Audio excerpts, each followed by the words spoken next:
So I'm doing some ministry or ministering to a person, and it just doesn't really seem to be getting anywhere. Do I quit on that? That's what we're going to discuss in this video. This video is part of a larger series of videos called The Disciple. If you go to our YouTube channel, Bethel Pittsburgh, and go under playlists, you'll find a playlist titled The Disciple.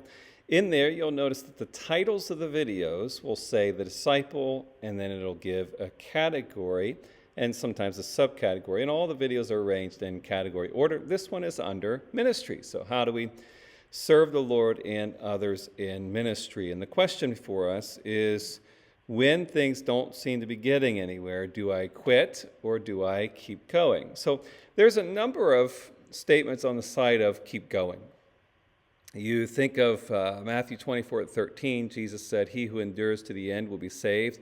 Now, in the broad sense, it's just speaking of following the Lord and being faithful to Him. But in a narrow sense, that always includes the mission of the making disciples and ministering to others. And so, to some extent, there is this need for endurance inside the mission. And we saw that throughout the New Testament church as they faced persecution and numerous obstacles and false teaching, that they kept moving forward despite, at times, not getting anywhere. Then you take statements like Galatians 6:9 that says, "And let us not grow weary of doing good, for in due season we will reap if we do not give up." And so it's telling us that there is a slow progress at times to the things that we're doing within ministry, that we're ultimately planting seeds. We're doing an activity that is a nurturing, habitual, the big picture kind of thing.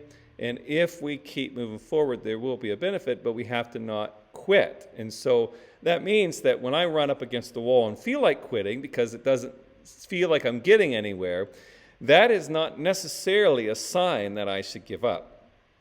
Because I'm going to run into that and at times be required to keep moving forward.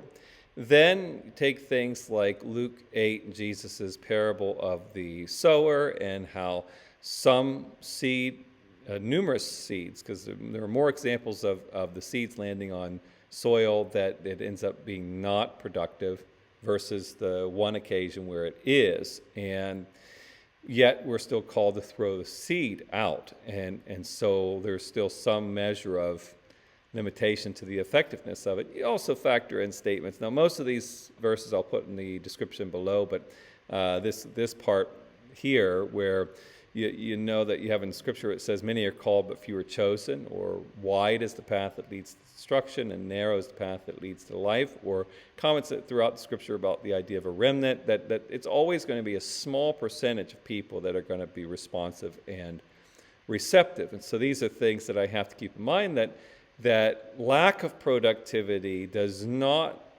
necessarily tell me I need to give up on the mission.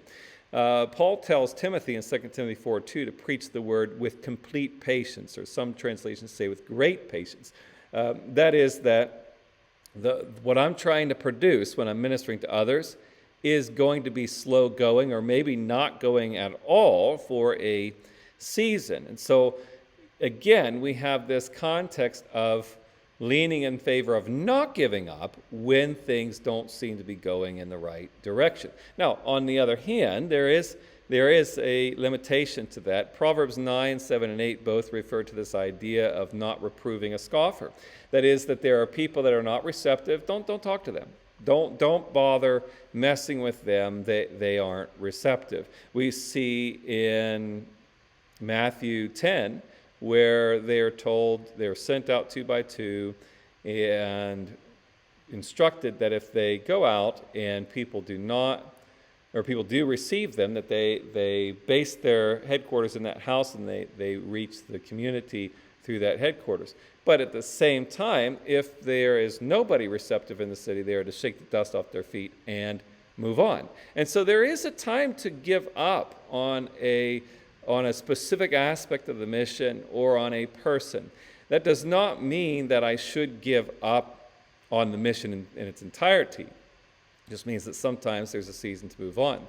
And so these are things that I need to keep in mind, that some things take time, and it is a worthwhile endeavor to seemingly be failing, while at the same time keep going after what you're doing and not be short-sighted.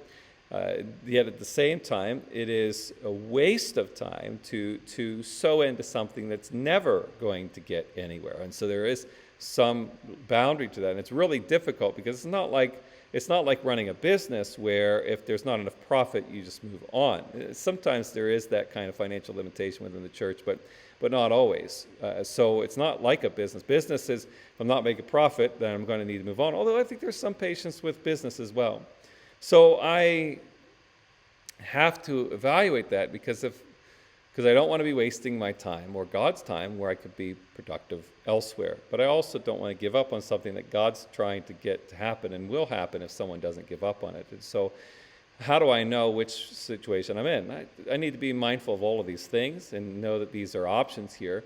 But at the same time, I need to try to get some level of discernment. And so I need to just get some advice from others, watch and observe things, pray, study the Bible, and attempt to get some level of discernment.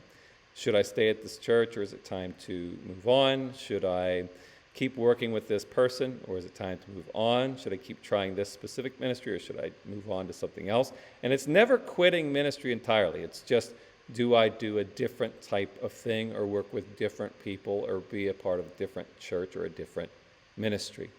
And if I am mindful in this way, then I'll likely find myself being more productive because I won't be bailing on things that would have been an accomplishment at some point, and I won't be wasting my time on things that will never be an accomplishment. So all of us, I think, wrestle with this when we're really honest and open and actually know what we're doing.